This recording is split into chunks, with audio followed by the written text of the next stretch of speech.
Hey guys, it's Cappy here. I'll tell you a quick story on the side. If you want, you can fast forward this. I guess something that has to be addressed. As you notice, I cough a lot, and I have kind of a constantly plugged up nose. And it's true, I have a constantly plugged up nose. I had a massive allergic reaction when I was 3 years old to something under my bed. My parents were making me clean underneath my bed, and I had to do it by hand. There's a story. But I got something in my face, and ever since then I have to kind of go or clear out my throat. I hate to say it because the word has been so abused. It's a handicap. It's a very, very, very minor one. Despite it, I've had a radio show, I've had a blog. I obviously have these videos, but there are real assholes. Haha, you're an asshole. Well, I kind of am an asshole, but in a Dennis Leary sort of way. But then are just real evil people like, why do you do that? You should knock it. You know what? A proverbial fuck you from everybody who has whatever, something they can't control. I mean, you're the type of people to be genuine racist. Why are you black? Oh my God, you're fucking disgusting. I was like, so from all of us who aren't the perfect uber soldat Aryan race kind of perfect humans, fuck you. Now, getting back to our original video request. I got a video request, and this one's, I don't know if it's a doozy. We'll just put it at that. And I'm going to put the video down. His request came in the form of a video. And the man has a lot of, I would say a lot, but he has come from a very bad familial background. Divorce, drama, and his family, not just his mother, but his whole family, cousins, siblings, have subscribed to one religion or another. And when I say religion, I mean something that isn't true that people believe in. And that could be Christianity, it could be Islam, it could be Buddhism, although I guess that's more of a philosophy. But more commonly in the United States, things like social justice, environmentalism, politics, even Republicans. You can have the anti-abortion crowd. It all becomes some kind of religion, and it defines people. So if you're interested in getting the context of this, even though this is a video request and made specifically for him, I know some people kind of vicariously eavesdrop on this, and that's okay because he wanted this to get out there to help any other people that might be in this particular situation. So if you watch that video and you have that context, here's the things for the individual that requested it.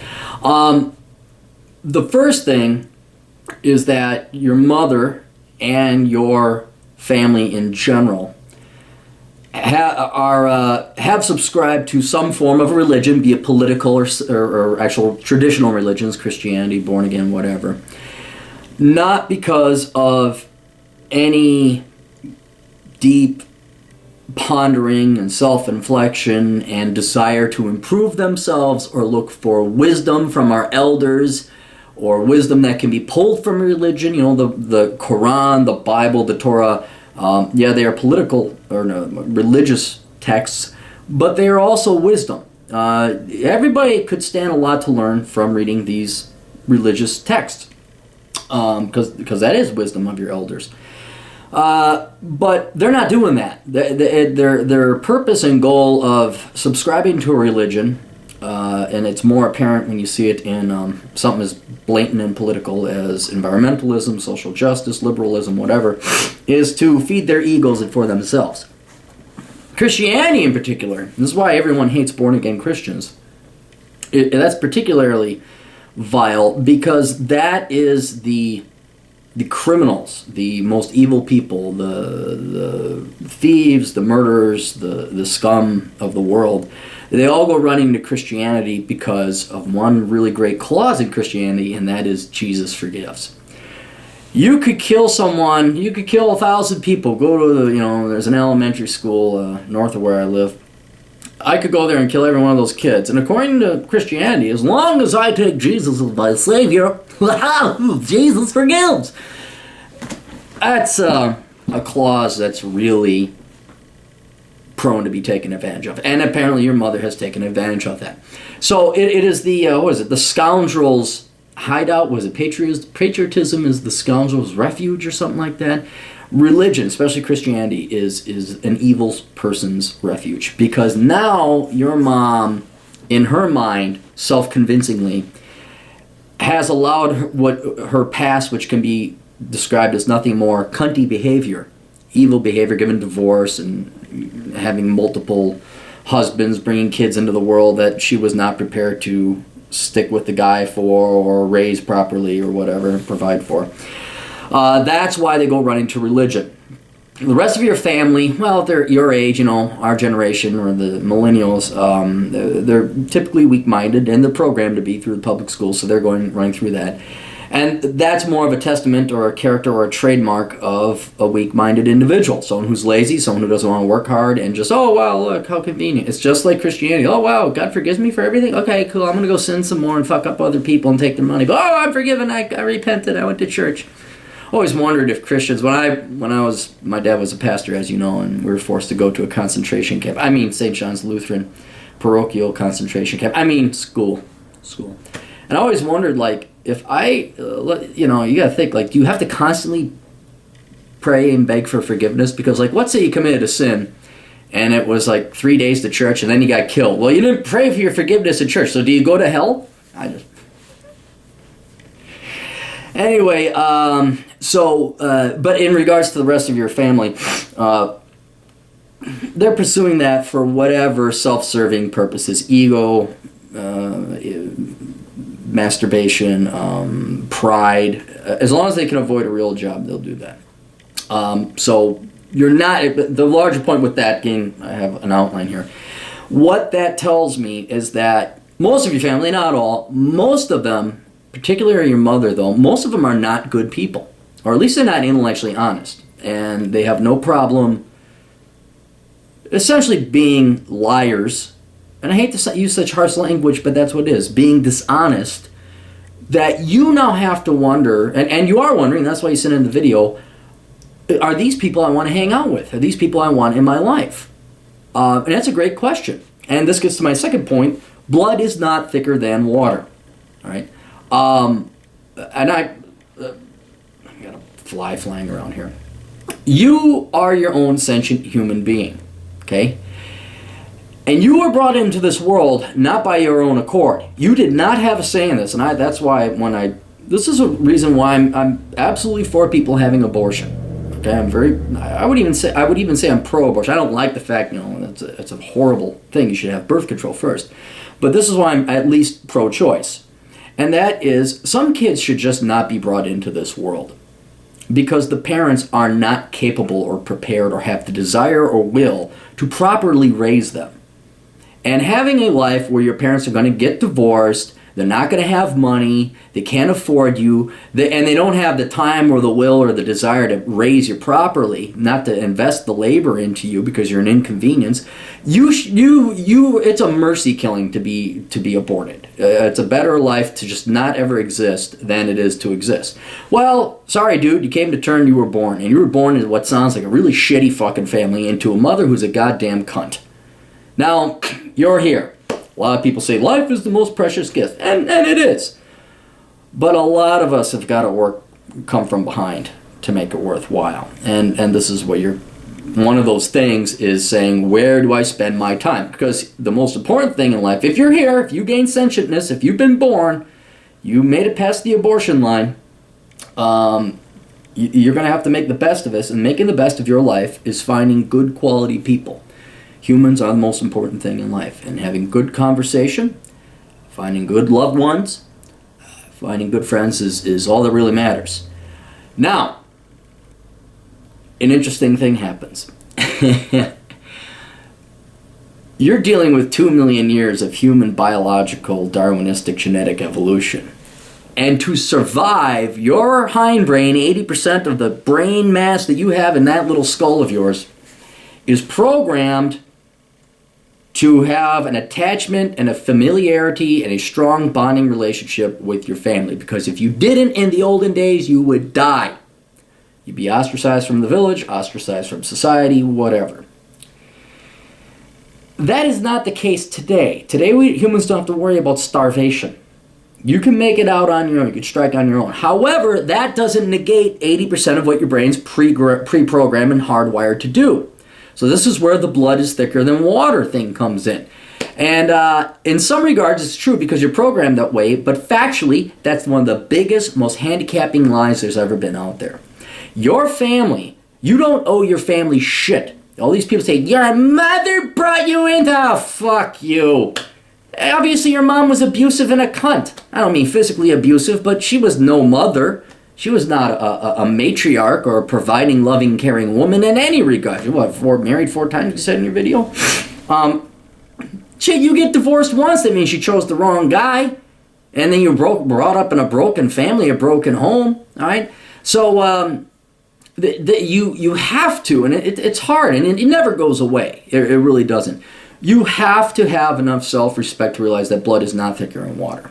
And the real humans, what is really going to make your life enjoyable, give you true happiness and joy, is not going to be your blood family, but your family that you go and seek out. My family, like my surrogate family, has been my friends. That's what everybody's surrogate family is. You leave home, and you go out into the real world, and you find your family. And this is where I have, like, my best friend, Mr. Lee. I got many other friends as well. All the assholes that I know. My asshole family. Davis Arini, Matt Baldoni, Ben, all you, Unky Burn, all those guys. That's your family. That's your digital internet asshole family. But then more importantly, when you decide to form your own family, you're going to find a wife, hopefully, maybe, I don't know, it's up to you, or a girlfriend, someone you love that you like, and maybe you'll have your own kids. And that's where you're going to salvage the fact you were born into a dysfunctional, broken, severely handicapped environment. And that's how you make your life worthwhile. You find good people out there that aren't blood. Because blood doesn't matter, it really doesn't. And I have no problem slandering my brother, because this isn't slander, it's true. My brothers, he said, oh, your brother, you were brought up. Dude tried to kill me twice. Fucking Cain and Abel shit. Someone that comes at me with a knife twice, not to mention drugs, booze, all this other crap. I don't care if he's my genetic material. I don't care if I need a liver transplant and he's got the liver. I don't care if I need a blood transfusion. That's not a healthy person you want in your life. And not that your parents or anybody came after you with a knife, but they don't care about you. I hate to be so blunt. They don't care about you. They only care about themselves. You are not loved. You're not cared for. They lack empathy or sympathy. I never knew the difference. They'll, I hate to sound so dark, but they'll sell you for a pound of crack. I don't know. Their behavior shows that they're incapable of selflessness and altruism, let alone just consideration of other people, based on what you said. So, blood is not thicker than water, so that leads me to the next thing. You got to find your future. You have to find your own family. And you know what? Love is love, man. Care is care. I have got some really great people in my life. And they're great. I give them shit all the time. You can't tell them you like them, because then they think there's something wrong with you. What? You said something nice? What? You got to kind of... I got a lot of great people in my life, and that's really what makes life good, and that's your quote-unquote family. Now, I don't have kids. I do have a girlfriend. I can't afford kids, and I'm afraid to have them. But that's where your future is. So you have to, it's hard, and it never goes away. You have to cut yourself away biologically, undo that programming to the best of your ability, go out and find your happiness through other people that are going to respect you, that aren't going to give you some line of bullshit, that aren't going to subscribe to a leftist or a traditional religion. People like you for you. I'm going to say it again. Best thing in life is conversation. I was in Switzerland, and we had 2 hosts, Daniel and Marco, and God, it was so nice. It was just nice talking to Marco and Daniel about whatever, politics, their children, whatever. It was nice, and it was enjoyable, and that was the best part of the trip.